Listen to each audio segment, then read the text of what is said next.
Hi, here's an unboxing, which I kind of already did because I'm using one hand for my cell phone camera.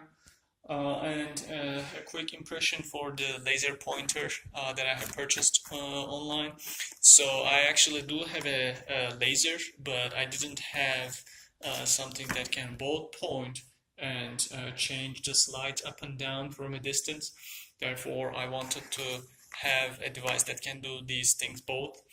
And it came sealed, but as I said, I already unboxed it because it's very difficult to do with one hand.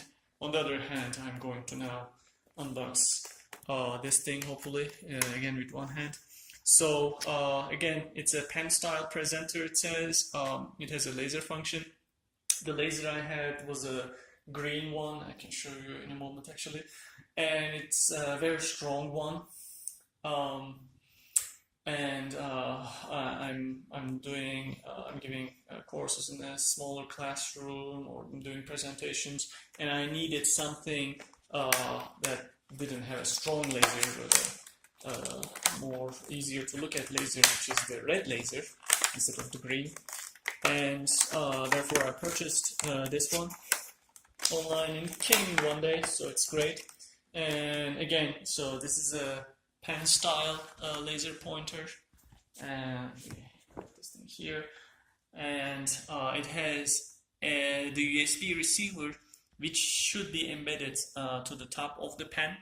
It has these 4 buttons, as you will see, and these are going to be used for the slide up and down thingies. And I guess there's a turn screen black button as well. Let's see if we can get it hand out. Oh, there's going to be a user manual, which is good. Of course, made in China. You can maybe purchase these things from eBay, a little bit cheaper, but even with free shipping, it's gonna come in a month or so, whereas this came in a day. So yeah, it uses only one AAA battery, and apparently it has a secondary function if you assign those things to the buttons. So normally single click, select hyperlink, double click, open hyperlink, long press, switch window. So it's not a black screen, but a switch window button here. So yeah. And the second thing is page up or play escape. Laser pointer is in the middle, and page down in between. So now that I have purchased it and I realize it's not super handy, there's another type of laser pointer that has the up and down on 2 different sides, and the laser part in between. I might purchase that one as well. However, the ease of this is it has a pen shape, and therefore you can put it into your shirt pocket easily. And the second thing is the USB receiver is just embedded to one end, and therefore very easy to plug and play. It's also a tinier one than the alternatives, with actually more ergonomic shapes, but not handy and not easy to carry. So yeah, the secondary functions apparently are power on off, mute, volume up and down.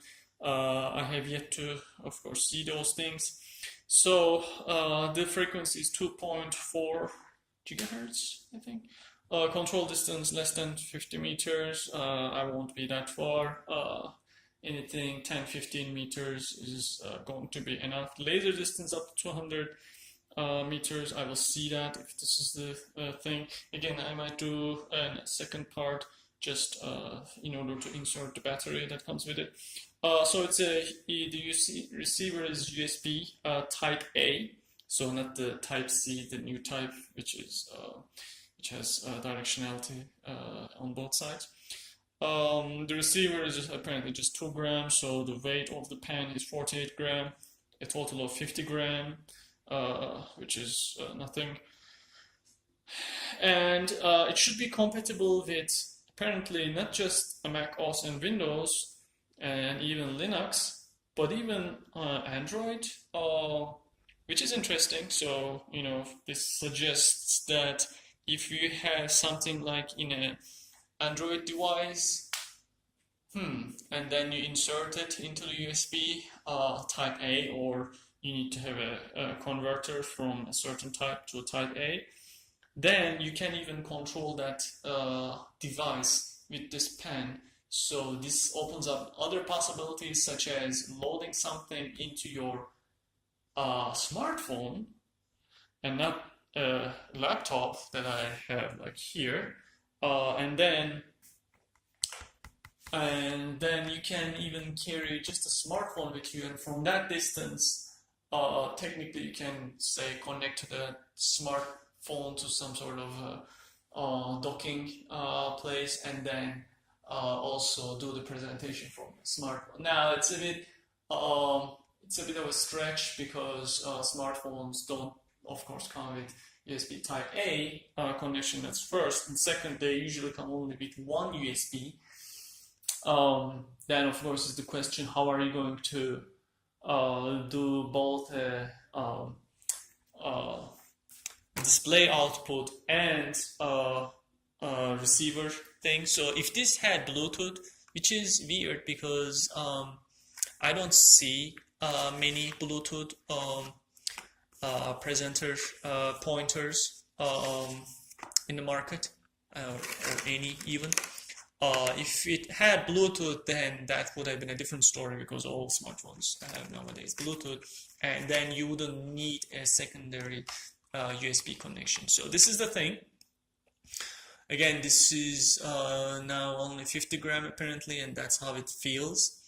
This is the size of a board marker, as I have seen in reviews. So here is a board marker, and here is this. So let me even get one in my hand, and as you can see, it's even shorter than that, but the thickness is pretty much the same. Yes, and board markers is something that you can carry in your pocket, and this is even easier with this clip as well.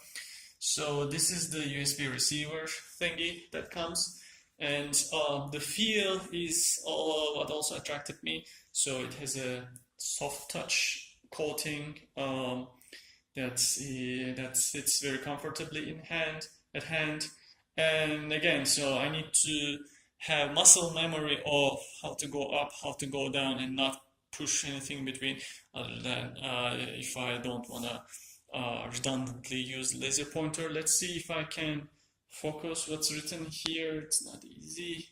So laser radiation, do not stare into being, laser diode. The numbers are very important. It says maximum output is less than 1 milliwatt, I think, and it's a class 2 laser product in compliance with this regulation. This is for the United States regulation. Wavelength, yeah, this is the red spectrum, 130 to 180 nanometer of wavelength. It's actually quite a huge interval, like 50 nanometer interval. I expected it to be a bit more squeezed out, but this is what it is. And this should be quite safe for classroom use. Now let me show you the other laser pointer I have, even though it doesn't have batteries actually inside. But that laser pointer caused some discomfort with certain people. At least they said that, hey, your laser pointer is too bright. But by the way, all these things are Chinese. So again, it does have a similar coating, even though this coating, the coating of this thing is nicer. So this is my laser pointer that I started to use, but after people complained, I no longer used, and then started to use the mouse cursor on the PowerPoint slides, but it doesn't have the same effect, the same type of wow effect, or even draw attention to that. So this, as you can see, this is kind of actually longer, and the thickness is slightly maybe thinner, but almost the same. It has a clipper.